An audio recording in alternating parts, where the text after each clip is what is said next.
today's session, we will be discussing about spiral scanning. So, main contents will be introduction to scanning.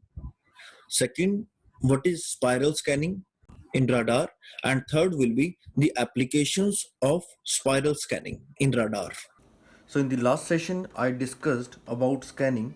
So scanning is the technique in which a rotating antenna covers a large area to detect the presence of a target.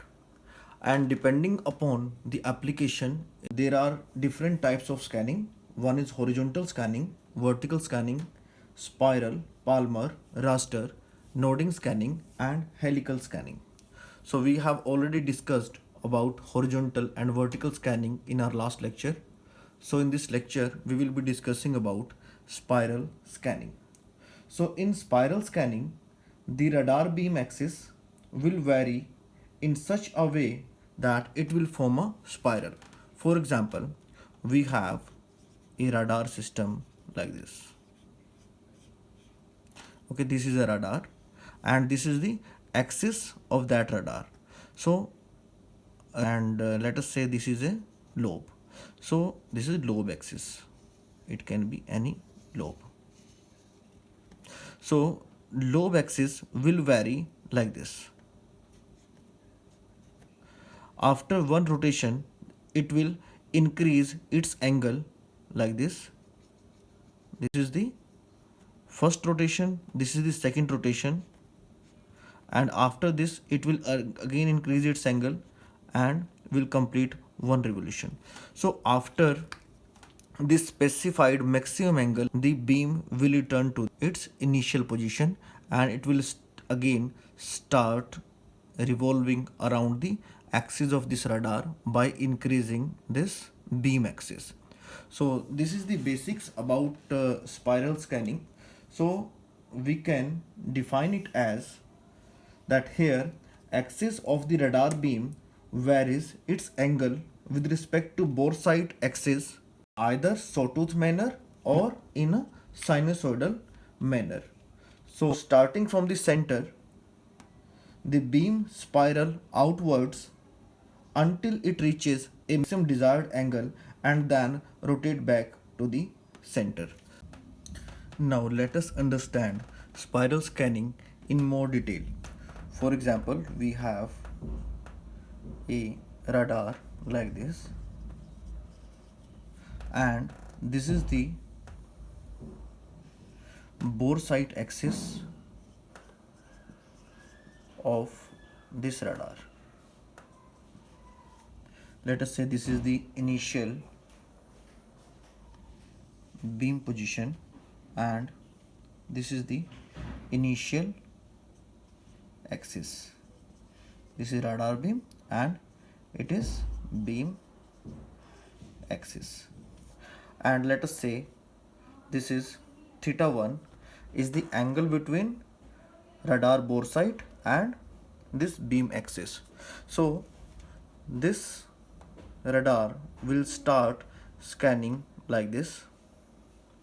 After completing one revolution, the beam lobe will increase its angle with respect to this radar boresight axis and next beam position will be, let us say, this one. Okay, and then this is the new beam axis 1. Okay, now initially the beam rotation was like this. Now the beam rotation will be with more radius than the initial beam position. Then after completing one revolution, beam will change its angle again with respect to this radar boresight.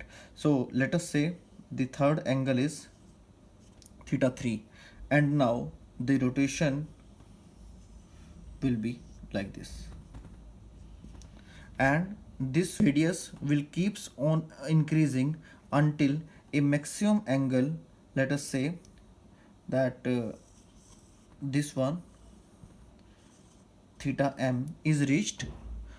After theta m, the beam will move to the initial position and it will again start scanning with the initial theta 1.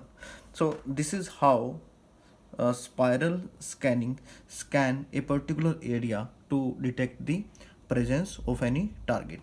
Let us say the target has been acquired at this position.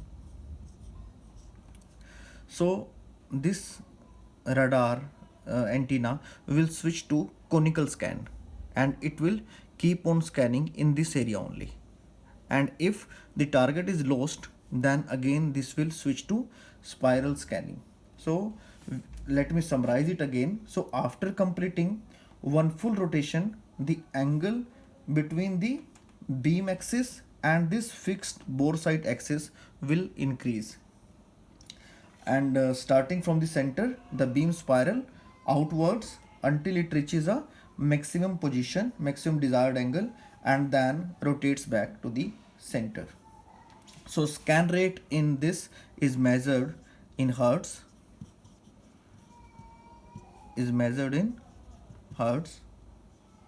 and it is usually has a scan period of 1 to 5 seconds with a concurrent rotation rate of 20 to 60 hertz.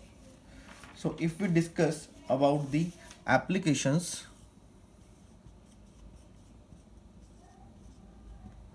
of spiral scan, so it is used in older airborne radar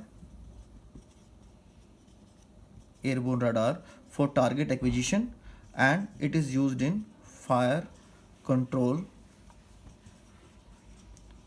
radar systems. So this is all about spiral scanning. In the next lecture I will be discussing about helical scan. If you have any queries related to spiral scanning, then you can comment me or you can send me through email. Thank you.